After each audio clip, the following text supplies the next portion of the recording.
Transforma-me conforme a tua palavra.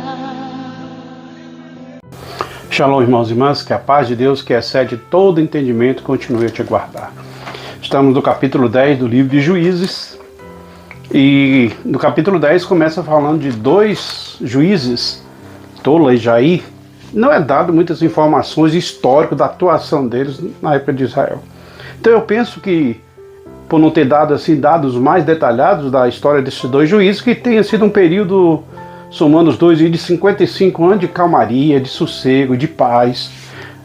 Me faz pensar também que esse período de paz era o período onde o povo estava tranquilo na sua relação com Deus, na sua obediência a Deus, de maneira que não teve opressores, não teve inimigos chegando às portas.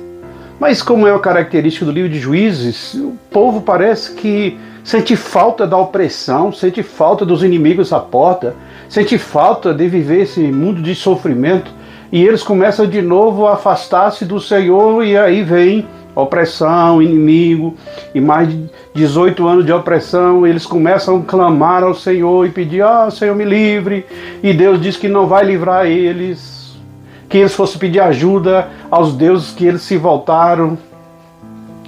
Percebe, irmãos e irmãs, nós não podemos ter uma vida de oscilação. Uma hora está bem com Deus, outra hora não está bem com Deus.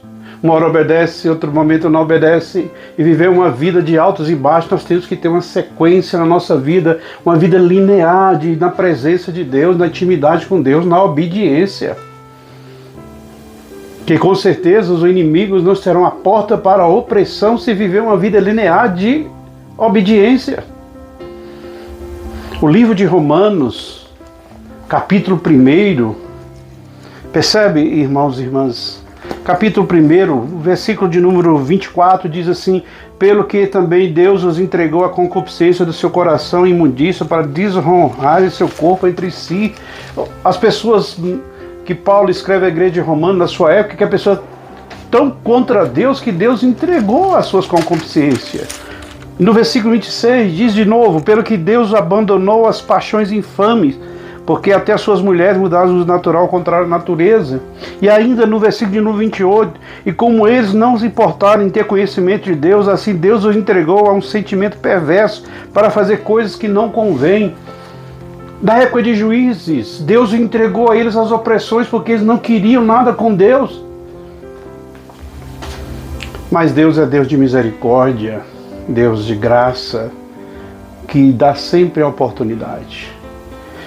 E o povo, então, para uma demonstração de que verdadeiramente eles estavam arrependidos e não queriam mais aquela vida de opressão longe de Deus, eles lançam fora os seus ídolos e todo embaraço. Eles dizem: não, verdadeiramente nós estamos arrependidos, nós queremos que o Senhor nos livre.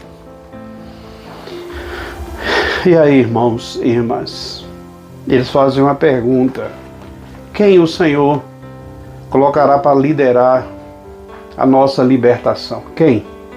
Quem é a pessoa que Deus vai usar? Na época de Juízes, eles clamaram e Deus enviou alguém. Deus tinha alguém para enviar. E aqui no capítulo 10, eles estão perguntando: quem será que Deus vai usar para nos libertar? Pense nessas coisas, irmãos e irmãs, que nessa manhã possamos refletir sobre não viver uma vida de oscilação. A hora está assim, outra hora está assim. Vamos viver uma vida linear, viver na presença de Deus sem oscilação. Pense nisso, que Deus te abençoe e que você tenha um dia de paz. Shalom.